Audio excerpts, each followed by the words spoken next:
열심을 내라. 그리고 회개하라. 라오디게아 교회. 요한계시록 3장 14절에서 22절 말씀입니다.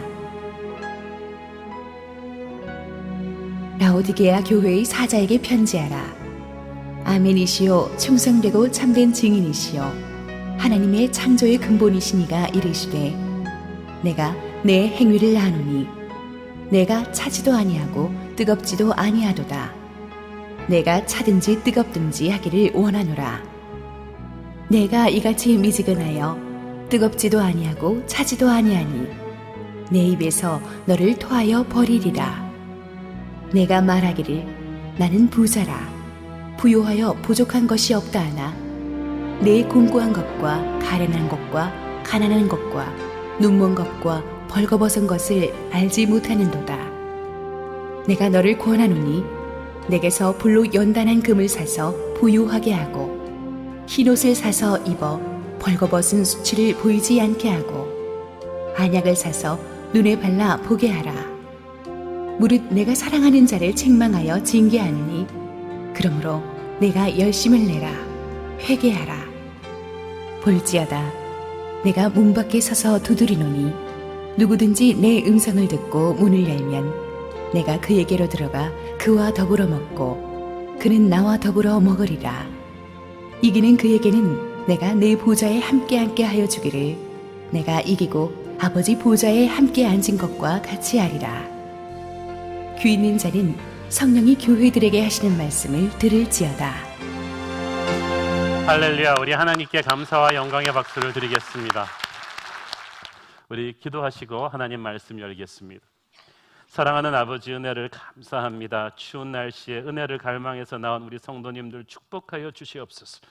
부족한 종을 하나님, 온전한 하나님의 영광의 휘장 뒤에 감추시고 하나님의 분명한 음성만이 은혜 충만하게 우리 모두의 가슴에 각인되게 하여 주시옵소서.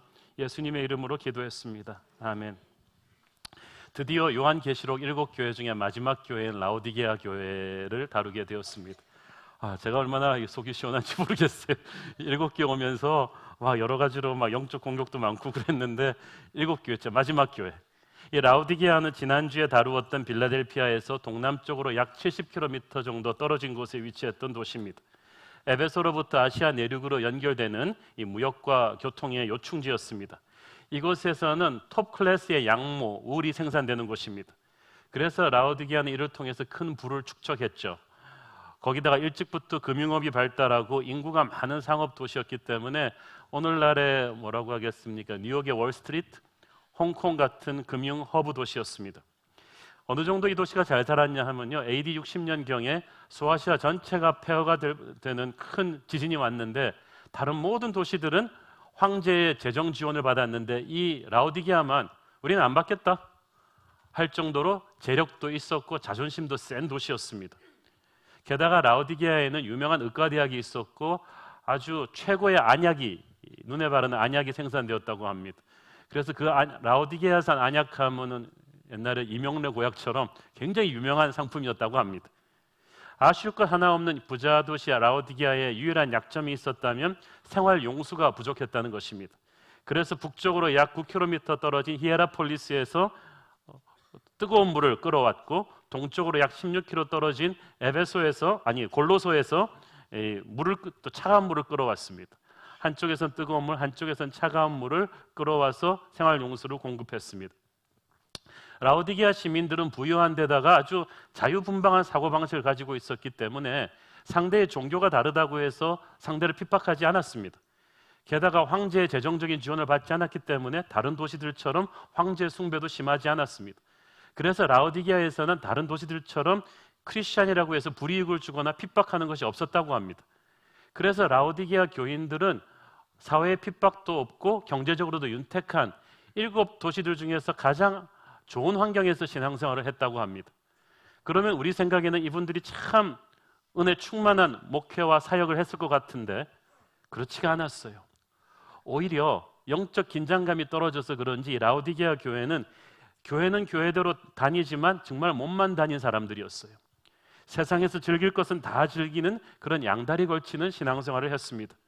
그래서 라오디게아 교회는 불신자들에게 복음을 전하러 뛰어다니는 사람도 없고 선교의 열정을 가지고 울며 기도하는 사람도 없었고 예배 시간은 진부하고 매너리즘에 빠져 있었고 LCS 같은 뜨거운 영성 훈련 프로그램으로 교인들 힘들게 하지도 않았고 그리고 주님의 사랑을 가지고 약하고 병든 성도들을 가서 돕고 구제하는 이런 사역도 없었어요. 교회가 훈련이나 사역으로 성도들을 괴롭게 하지 않았기 때문에 교회 다니기가 아주 편해서 라오디게아 교회들은 아주 세련된 교회들이 많았다고 합니다. 마치 영화 관람을 위해서 극장에 모인 대중처럼 모였다가 흩어지는 사람들이 많았죠. 그럼에도 불구하고 부유하고 독립심 강한 이 라오디게아 교인들은 자신들이 아주 괜찮은 크리스찬이라는 착각에 빠져 있었습니다. 그러나 주님께서는 그들 자신보다 그들을 더 잘 알고 계셨기 때문에 이들을 준엄하게 책망하셨습니다. 어느 정도로 책망하셨냐 하면 7교회 중에서 아무리 야단 많이 듣는 교회라도 그래도 칭찬 한두 개는 듣고 야단 맞았는데 그냥 시작부터 끝까지 줄창 야단만 맞은 교회는 라오디게아 교회 하나뿐입니다. 이 최악의 영적 컨디션을 가진 교회가 7교회 중에 마지막입니다. 그렇지만 이 라오디게아 교회가 오늘날을 사는 우리에게 주는 메시지는 큽니다. 라오디게아 교회의 결정적인 문제는 잘못된 자기 진단이었습니다. 17절을 보세요. 17절 앞부분만 읽겠습니다. 시작. 네가 말하기를 나는 부자라 부요하여 부족한 것이 없다 하나. 라오디게아 교회 진짜 부자가 많았습니다. 진짜 문자 그대로 부유한 사람들이 많았습니다. 그래서 건물도 잘 지었어요. 그런데 그렇게 많은 헌금을 드리며 교회를 착실히 나오다 보니까 자신들이 이렇게 부자인데도 교회에 나와준다는 생각, 하나님께 큰 것을 드렸다는 생각으로 착각에 빠졌던 것 같습니다. 헌금을 드리는 게 나쁘다는 것이 아니라 이렇게 교만한 자세로 드리는 게 나쁘다는 거예요. 라오디게아 교인들의 이 병든 신앙의 핵심에는 돈이 있었습니다. 나는 부자라 부요하여 부족한 것이 없다 하니. 예나 지금이나 돈 있으면 참 많은 걸 할 수가 있죠. 좋은 집, 좋은 차, 좋은 옷 장만할 수가 있고 남에게 기죽지 않고 자식 키울 수 있고 호화로운 생활 즐길 수 있으니까 세상적으로 만족합니다. 주일 예배도 나오는데 또 교회 헌금도 많이 내고 천국행도 보장되어 있고 세상에서도 잘 나가니까 양쪽에서 부족한 것이 없는 인생을 사는 것입니다. 이런 미지근한 신앙이 이 사람들을 영적인 착각에 빠지게 만들었습니다. 이상하게도 우리가 물질적으로 풍요해질 때 이렇게 현실에 안주하려는 경향이 강해집니다. 이만하면 됐다 하는 현상 유지적인 사고방식이 우리의 영적인 야성을 죽이고 가난하고 배고프던 시절에 야곱의 돌베개 쌌던 시절에 이 은혜를 향한 갈망을 사라지게 합니다. 그때부터 영적 매너리즘에 빠져드는 것입니다. 그것이 서구교회의 문제고 그것이 오늘날 한국교회의 문제일지도 모르겠습니다. 그런데 이 라오디게아 교인들의 문제는 자기들이 별 문제 없다는 평가를 스스로 내린 거예요. 우리는 부족한 것이 없다. 그런데 이건 어떤 것과 같냐 하면요, 자기 시험 문제를 자기가 채점하는 겁니다. 다 100점이죠. 영적인 평가는 그러나 우리가 자신이 내리는 것이 아니고 주님이 내리는 것입니다. 자기는 부족한 것이 없다고 말했더니 주님이 주시는 채점표가 어떻게 나왔겠습니까? 여러분이 이 구절을 읽으시고 주님의 성적표를 한번 게스해 보시겠어요? 같이 읽겠습니다. 17절 시작. 네가 말하기를 나는 부자라 부요하여 부족한 것이 없다 하나 내 곤고한 것과 가련한 것과 가난한 것과 눈먼 것과 벌거벗은 것을 알지 못하는 도다. 자기는 100점 매겼는데 주님께서는 5가지가 빵점이라는 거죠. 이 정도면 거의 낙제점입니다.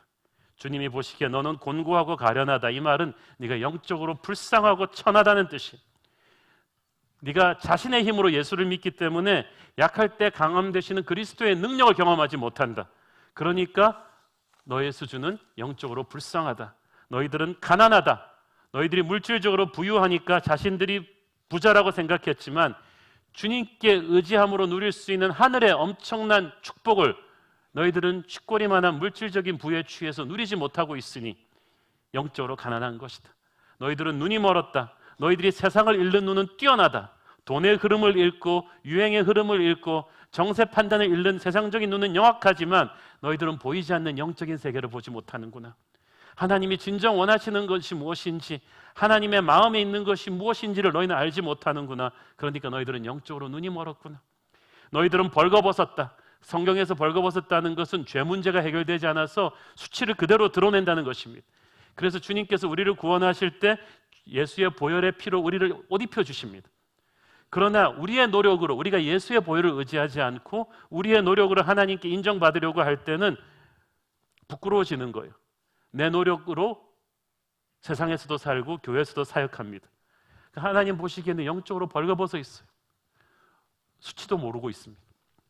네가 알지 못하는 도다, 이 말이 제일 무섭습니다.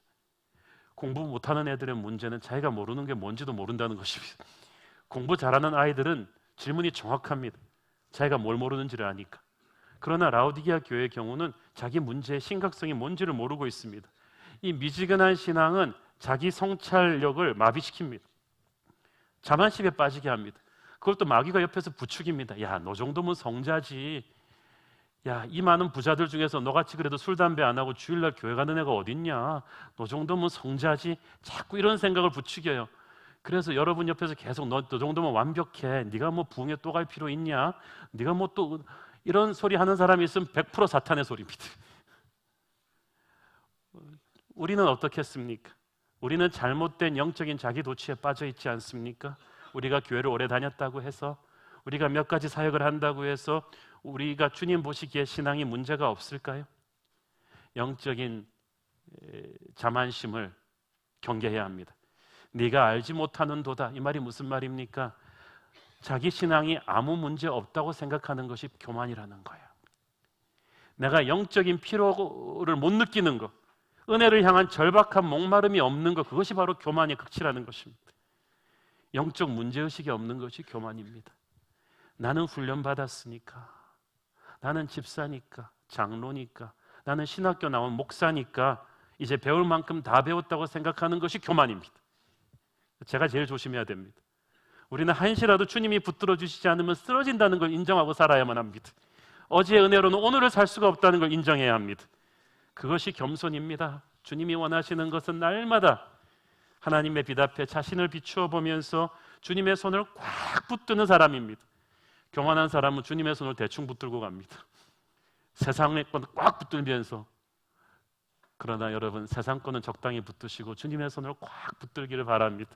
그것이 겸손한 신앙입니다. 라오디게아 교회는 이렇게 붙들고 있었습니다. 장난처럼. 라오디게아 교회의 문제의 핵심은 15절 읽겠습니다. 시작. 내가 네 행위를 아노니 네가 차지도 아니하고 뜨겁지도 아니하도다. 네가 차든지 뜨겁든지 하기를 원하노라. 자, 이 표현은, 이 비유는 당시 라오디게아 교회 사람들이 정확하게 이해할 수 있는 것이었죠. 왜냐하면 아까 말씀드렸듯이 생활 용수가 부족해서 멀리 10km 넘는 히에라폴리스에서 뜨거운 물을 끌어왔다고 했죠. 이 석조로 된 수로를 가지고. 자, 뜨거운 온천물을, 우리가 성지순례팀이 거기 가봤지만 히에라폴리스에서는 그 물이 뜨겁고 좋아요. 그런데 이것을 석조수로로 10km를 날르면 어떻게 됩니까? 거기 도착해 될 수쯤엔 아주 미지근텁텁해져가지고 굉장히 기분 나쁜 물이 되어 있습니다. 그래서 이 라오디게아 사람들은 이 미지근적적한 이 물의 불쾌함을 너무나 잘 아는 거예요. 하나님께서 지금 너의 신앙이 이렇다는 거예요. 세상과 하나님 적당히 양다리 걸치고 가려는 그 신앙이 이렇다. 차든지 덥든지 하라. 차다는 말은 물론 복음을 안 받아들인 불신자의 상태죠. 덥다는 것은 뜨겁게 하나님을 사랑하는 것입니다. 자, 그럼 차든지 덥든지 하라 할 때 주님이 그러면 싫으면 때려쳐, 이렇게 말씀하시는 거예요? 차라는 거예요? 그럼 예수 믿지 말라는 거예요? 그게 아니잖아요. 뜨거워지라는 거예요. 열정을 회복해라. 처음 사랑을 회복해라. 믿으려면 제대로 믿으라는 거죠. 계속해서 16절 읽겠습니다. 시작. 네가 이같이 미지근하여 뜨겁지도 아니하고 차지도 아니하니 내 입에서 너를 토하여 버리리라. 어떤 분은 얘기합니다. 양다리 걸친 믿음이라도 그래도 교회 안 나오는 것보다는 낫지 않느냐. 주님께서 말씀하시는 거예요. 내가 토하여 낼 것이다. 어떤 분이 주님이 너무 격하게 말씀하시는 거 아니에요? 좀 과격하신 것 같아요. 아니, 과격이 아니라 이런 거예요. 여러분 같으면 몸은 결혼해서 나와 함께 살면서 마음은 맨날 다른 남자에게 가 있는 아내를 어떤 남편이 좋아합니까? 어떤 남편이 좋아해요? 좋으세요, 여러분? 마음은 항상 나랑 같이 있는데 아내가 보는 사진은 항상 다른 남자, 아내가 생각하는 사람 항상 다른 남자, 아내가 항상 통화하는 사람은 다른 남자. 어느 남편이 그걸 견딥니까? 교회 다닌다고 하면서 주님은 대충 보고 세상을 너무나 열심히 보고 있는 사람들, 말씀은 짧게 보고 TV는 오래 보는 사람들, 묵상하는 사람들, 기도는 짧게 하고 세상 사람들과 수다는 오래 떠는 분들, 양쪽에서 자기 편한 것만 취하면서 가려는 이 성도들을 주님은 견디지 못하십니다. 토하여 내친다는 말은 구원을 뺏겠다는 말은 아닙니다. 주님은 한 번 구원한 사람은 끝까지 데리고 갑니다마는 창피한 구원이 될 것입니다.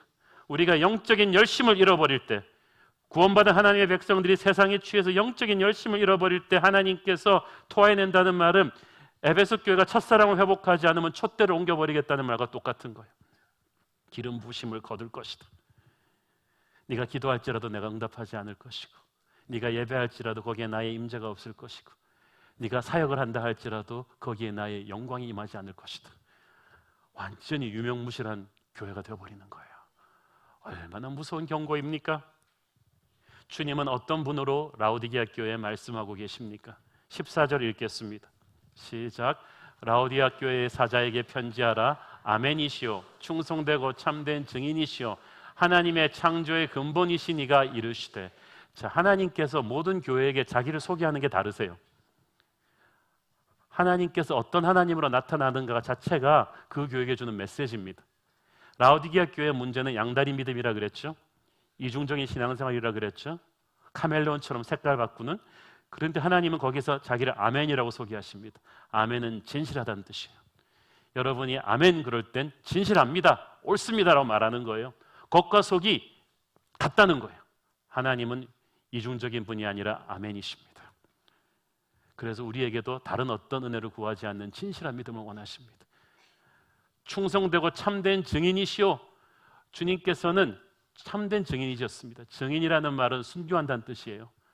주님은 정말 우리를 사랑하기 위해서 그 진리의 메시지를 위해서 십자가에서 돌아가셨어요.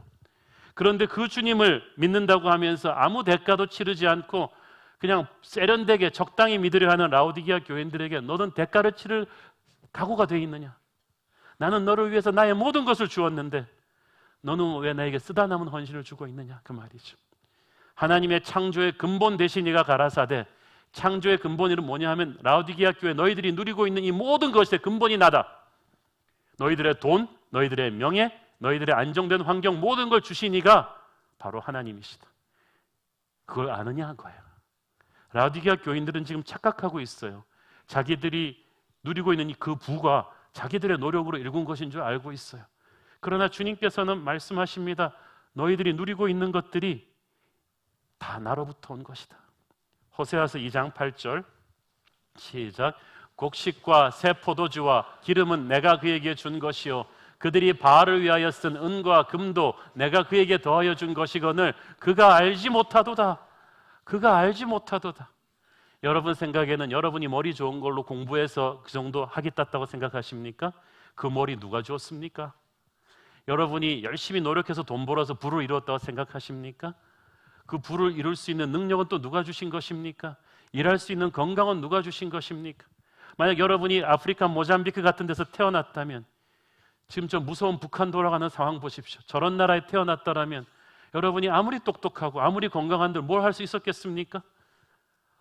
환경이 없었다면 특권도 없었을 것입니다. 하나에서 10까지 저와 여러분이 받지 않은 것이 무엇이 있습니까? 그러나 우리가 세상적으로 조금만 잘 살게 되면, 조금만 명예의 자리에 가게 되면 교만해져요. 내 힘으로 이루었다고 생각하고 자신의 삶의 보좌에 하나님이 아닌 자신이 앉아 있어요. 그러니까 교회를 다녀도 가치관이 하나도 안 변한 것입니다. 사랑하는 여러분, 오늘 우리가 된 것은 100% 하나님의 은혜입니다.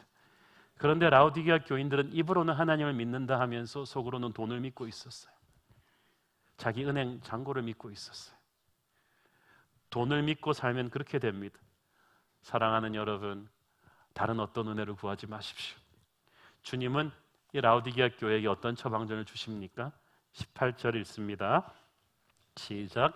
내가 너를 권하노니 내게서 불로 연단한 금을 사서 부요하게 하고 흰옷을 사서 입어 벌거벗은 수치를 보이지 않게 하고 안약을 사서 눈에 발라 보게 하라. 자, 음을 잡지 못하는 사람을 음치라고 합니다. 운동신경이 둔한 사람을 몸치라고 합니다. 우리 교육자들 중에도 한두 분 있습니다. 누구라고 밝힐 수는 없습니다. 영적으로 감을 못 잡는 사람, 영적으로 자기 진단이 안 되는 라오디게아 교인 같은 사람들을 저는 영치라고 부르고 싶습니다. 이런 영치들에게 주님이 주시는 첫 번째 해법, 내게서 불로 연단한 금을 사서 부요하게 하라. 여기서 말하는 금은 영적인 보물을 말하는 겁니다. 그런데 이 금은 모든 광물 중에서 가장 뜨거운 불 속에서 재련된다고 합니다. 그러므로 불로 연단한 금은 말이죠, 영적인 보물을 얻기 위해서는 고난의 용광로를 뚫고 나와야 된다는 걸 의미해요. 그래요, 우리에게 이 엄청난 구원이라는 영적인 보물을 주시기 위해서 주님께서 십자가 고난을 뚫고 나오셨듯이 그 주님을 따르는 제자의 길도 좁은 문이에요. 좁은 길이에요. 경제적으로 풍족한 라오디게아 교인들은 물질적인 풍요함이 진짜 부가 아님을 깨달아야만 했습니다. 그렇죠. 아무리 돈이 많아도 여러분이 행복을 살 수 있습니까? 형제간의 사랑을 살 수가 있습니까? 평안을 살 수가 있습니까? 진짜 보물은 하나님이 주시는 영적인 보물인데 그것을 얻기 위해서는 세상에서 좁은 길을 갈 각오를 해야 합니다. 나의 십자가를 져야 합니다. 진짜 믿음을 지키기 위해서는 세상에서 손해볼 각오를 좀 해야 합니다. 주님의 일을 하기 위해서는 억울한 욕을 좀 들을 각오를 해야 합니다. 하나님께서는 하나님의 백성들이 잠시라도 세상적인 풍요함에 취해서 믿음이 타락하는 것을 결코 좌시하지 않으십니다. 그래서 어려움을 허락하십니다. 그 세상적인 타락의 때를 벗게 하는 어려움입니다. 말라기 3장 2절 3절 시작. 그가 임하시는 날을 누가 능히 당하며 그가 나타나는 때에 누가 능히 서리요. 그는 금을 연단하는 자의 불과 표백하는 자의 잿물과 같을 것이라. 그가 은을 연단하여 깨끗하게 하는 자 같이 앉아서 레위 자손을 깨끗하게 하되 금 은같이 그들을 연단하리니 그들이 공의로운 제물을 나 여호와께 바칠 것이라. 우리나라가 10여 년 전에 IMF가 우리 한국 교회가 참 회개하고 부흥하게 되는 계기가 되었죠. 얼마나 많은 아버지들이 직장을 잃고 그 대신 하나님을 찾았는지 모릅니다. 우리나라에 크고 작은 여러 가지 시련들이 있습니다만은 저는 이것들이 우리 하나님의 백성들의 세상적인 때를 베끼시는 금을 연단하시는 하나님의 과정이라고 믿습니다. 여러분의 인생에 경제적인 어려움이 오고 어떤 어려움이 올 때 하나님께서 여러분을 정금같이 아름답게 연단하는 과정임을 믿으십시오.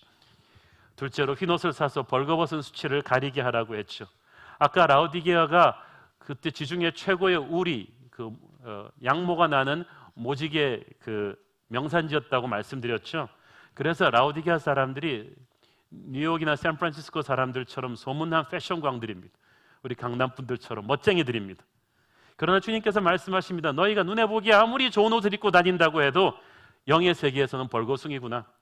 너희들은 그리스도의 보혈의 은혜를 의지하지 않고 그리스도의 의로 옷 입지 않고 자신의 의를 의지하고 있으니까 영적으로 벌거벗었다. 지금 너희들은 모르고 있지만 영적인 세계에서 사탄 마귀가 너희들 보고 벌거벗었다고 비웃고 있다는 걸 모르느냐? 창피한 줄 안다면 예수 그리스도의 보혈을 붙잡아라. 은혜의 옷을 입어라. 셋째로 안약을 사서 눈에 발라 보게 하라. 라오디게아가 소아시아 최고의 안약을 만드는 곳이라고 했죠.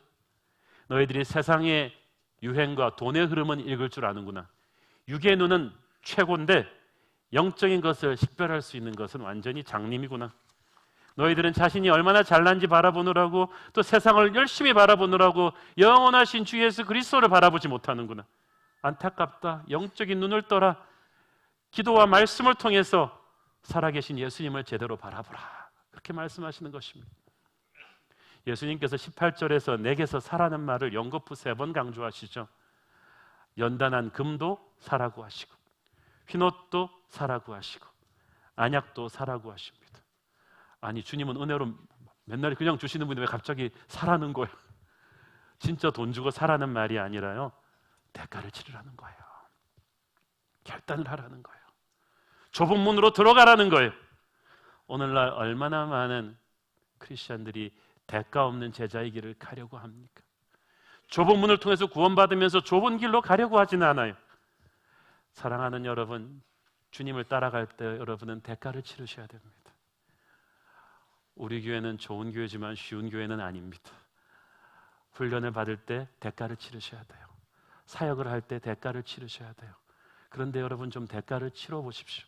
그러면 은혜가 넘칩니다. 제가 2부 예배 전에 어떤 성도님 가족을 만났는데 강원도 인제에서 2시간 넘게 운전하고 오시는 분들이에요. 은혜가 너무 충만하대. 2시간씩 차 타고 오면서. 그래서 오늘 사역에 헌신하셨대. 어느 사역 하십니까? 그랬더니 새로 생긴 4부 예배, 새로 생긴 1부 예배 성가대에 헌신했대. 그 1부 예배가 8시니까 성가대 올라면 아침 7시까지 도착해야 되거든요. 목사님 새벽 기도라고 생각하고 오겠어요. 제가 그분 보면서 은혜 받았어요.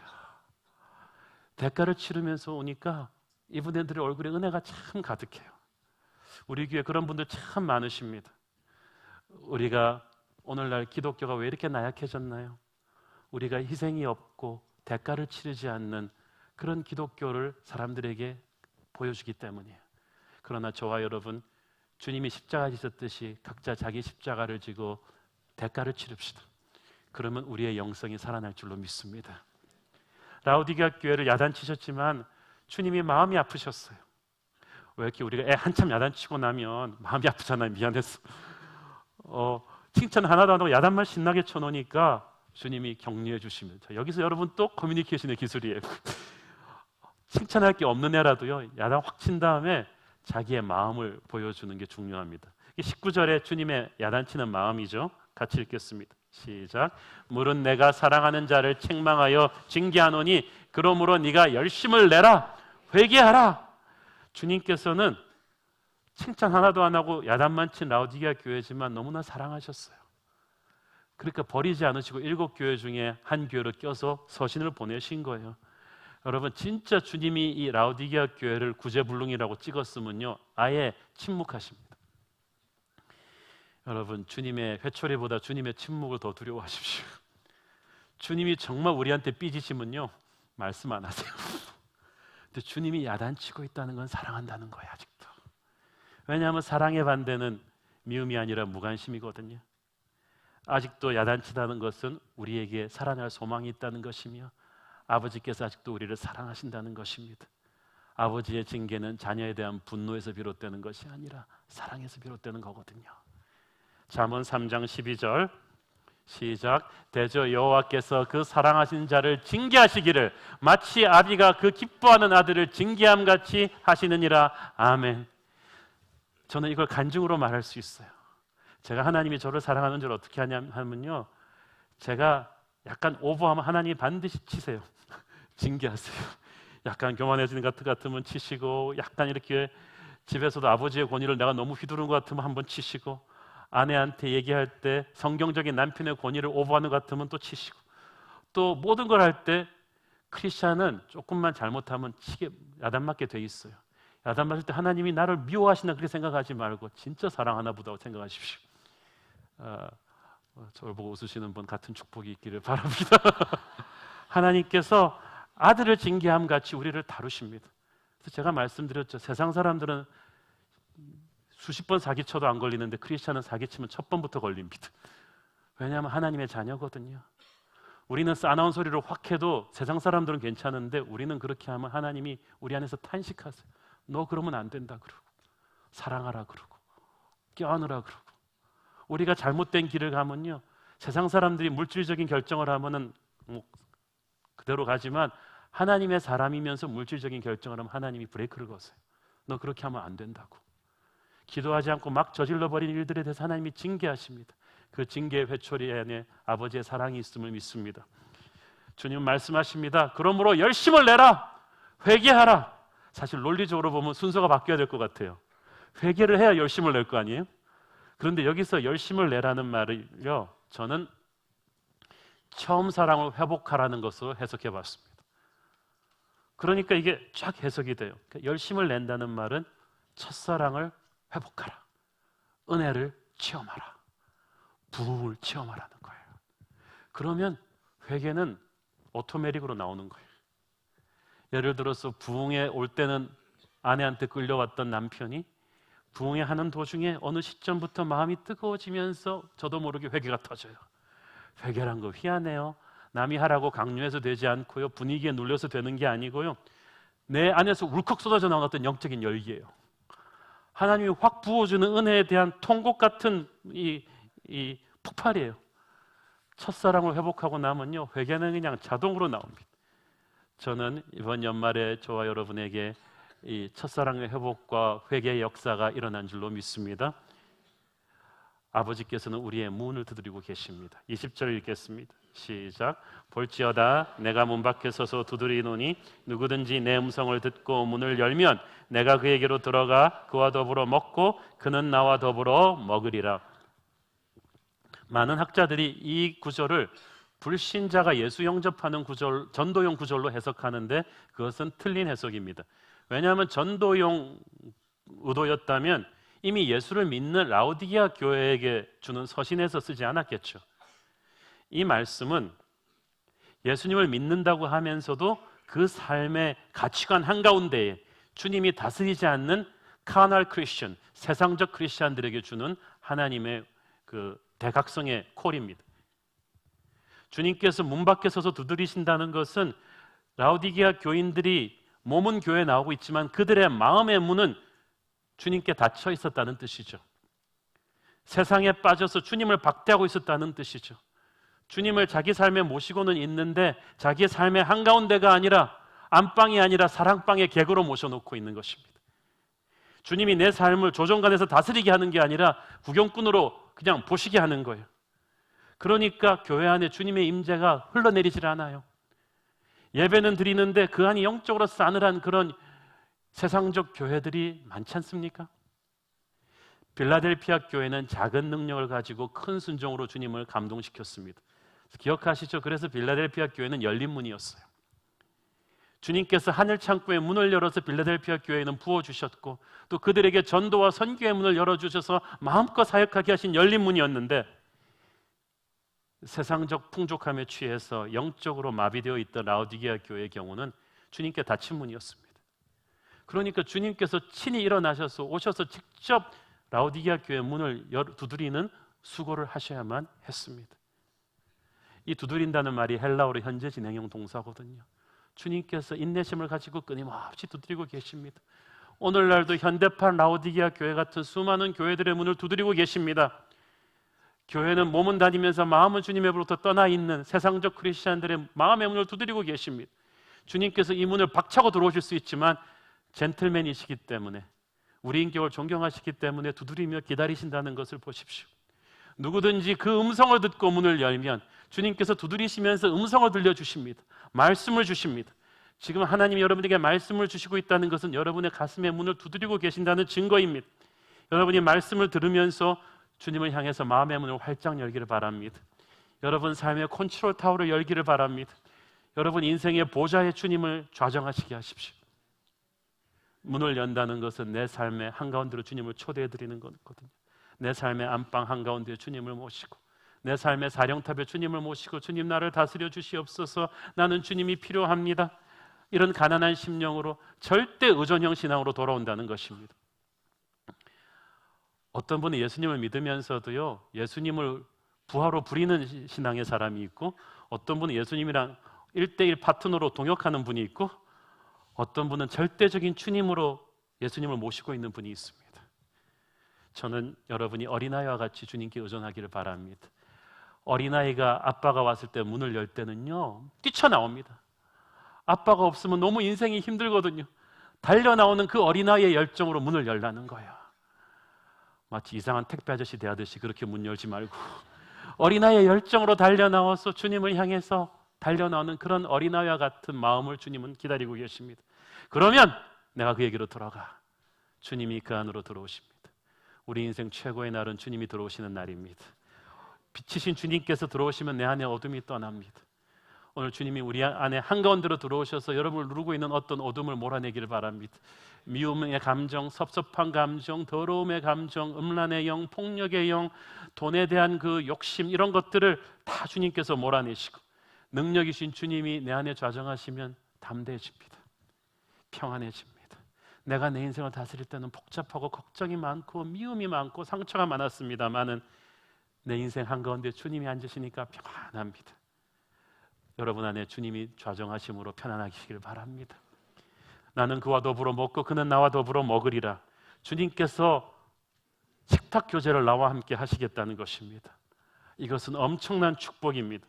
주님이 식탁 교제가 밥이 포인트가 아니에요. 먹는 게 포인트가 아니고 교제가 포인트예요. 주님이 우리에게 마음을 열어주시고 지혜와 사랑과 격려의 말씀을 들려주십니다. 멀리서 주님을 연예인 보듯이 보는 거하고 그분과 식사하면서 교제하는 건 하늘과 땅 차이예요. 우리는 주님을 깊이 뜨겁게 새롭게 체험하게 될 것입니다. 저는 여러분이 주님을 그렇게 체험하기를 바랍니다. 주님과의 식탁 승리는 영적 승리의 보장입니다. 시편 23편에 보면은 내 원수의 목전에서 상을 베푸신다고 했잖아요. 주님과 우리가 그렇게 깊이 교제하는 걸 보면서 사탄 마귀가 떠날 줄로 믿습니다. 영적인 전쟁은 주님한테 딱 붙어 있는 사람에게는 노 프로블럼이에요. 문제가 없습니다. 샬롬, 하나님의 평강 여러분을 지킬 것입니다. 라잔만들은 라오디게아 교회였지만 주님은 마지막에 이 소망의 한 가닥을 말씀해 주셨습니다. 21절 읽겠습니다. 시작. 이기는 그에게는 내가 내 보좌에 함께 앉게 하게 주기를 내가 이기고 아버지 보좌에 함께 앉은 것과 같이 하리라. 사망 권세를 이기고 부활 승천하신 예수 그리스도를 아버지 하나님께서 자신의 보좌 오른편에 앉혀 주셨습니다. 똑같이 주님께서 이제 우리를 만약에 이 라오디게아 교회가 회개하고 열정을 회복하면 자신의 보좌 오른편에 앉혀주겠다. 이것은 전쟁에서 최고의 승리를 가져온 최고 공로 장수에게 주는 영예입니다. 자, 7교회 중에서 가장 야단을 많이 받은 영적으로 성적표가 제일 안 좋은 라오디게아 교회에게 주는 상급치고는 너무 엄청나지 않습니까? 상급은 7교회 중에서 최고예요. 그 무슨 말입니까? 라오디게아 교회가 지금 비록 심각하게 영적으로 병들어 있었지만 회개하고 돌아오면 나중된 자가 먼저 되는 엄청난 영적 반전이 있을 것이다. 저 죄인에게서 사울이 바울 되는 것 같은 역사가 너에게도 있을 수 있다. 그 은혜가 저와 여러분에게도 있을 수 있습니다. It's never too late. 절대 늦지 않았어요. 많은 분들이 이번 겨울 성령 부흥 집회를 통해서 은혜 받으신 간증들을 보내주고 계십니다. 어떤 분은 저 끌어안고 한참 얘기하시는 분도 계셨습니다. 저는 개인적으로 집회 한두 시간 전부터 일찍 오셔서 추운데 밖에서 본당 들어오시려고 장사진을 이루고 줄 서시는 모습들을 보면서 큰 감동을 받았습니다. 아니 요즘 다 큰 어른들이 아이돌 스타 콘서트도 아니고 우리 성도들이 은혜의 자리에 들어가기 위해서 어떤 분은 퇴근하자마자 식사도 못하고 달려오셔서 그 차가운 주먹밥으로 끼니를 때우며 줄 서시는 모습을 보면서 이렇게 막 저는 눈물이 막 솟구쳤어요. 제가 그래서 한 명이라도 두 명이라도 더 이렇게 막 본당에 들어오게 해드리려고 막 그랬더니 FC들이 펴는 표정이 여기서 이러시면 안 됩니다. 은혜의 자리에 들어오시겠다는데 많은 분들이 그렇게 얘기했습니다. 요즘 한국 교회에서 특히 제 친구 목사님들이 많이 이렇게 물어봅니다. 아니 바쁜 서울 강남 교인들이 연말에 바쁜데 부흥하는데 오냐고. 그것도 담임 목사가 설교하는데 오냐고. 그 걱정이 기우에 불과했다는 것을 전 이번 겨울 부흥회가 다시금 증명했습니다. 은혜를 향한 목마름이 있다면 우리 교회는 소망이 있습니다. 우리 교회 부족한 거 많습니다만은 우리가 이 주님에게 절대적으로 의존하는 이 가난하고 겸손한 마음만 붙들고 간다면 우리 교회는 제2의 라오디게아 교회로 타락하지 않을 것입니다. 현실에 안주하지 않는 믿음, 더 큰 은혜를 갈망하는 겸손한 어린아이 같은 마음, 세상과 교회를 적당히 오가는 믿음이 아니라 무엇과도 주님을 바꾸지 않겠다는 이 세상 무엇보다 주님을 사랑하겠다는 그 마음, 주님을 섬기기 위해서 주님이 십자가를 지셨듯이 나도 손해를 볼 각오를 하겠다, 대가를 치르겠다는 이 마음, 주님은 그렇게 마음이 가난한 자들에게 큰 은혜 주실 줄로 믿습니다. 기도하시겠습니다. 주님 은혜 감사합니다. 주님의 은혜로 조금 부유해지고 조금 성공하면 우리는 얼마나 교만해지는지 모릅니다. 그래서 라오디게아 교인들처럼 세상적인 이중적 신앙을 갖고 타락하기가 쉽습니다. 그러나 이제 다시 우리는 가난하고 겸손했던 우리 믿음의 선배들의 마음으로 돌아가 1907년 평양 장대인 교회 부흥의 그 심정으로 돌아가 주님 앞에 이번 부흥회를 통해 회개하고 기도하며 엎드렸습니다. 우리 새로운 교회가 모두가 주님 없이는 살 수 없다는 가난하고 겸손한 마음으로 은혜를 갈망하는 교회 되게 하여 주옵소서. 예수님의 이름으로 기도했습니다. 아멘.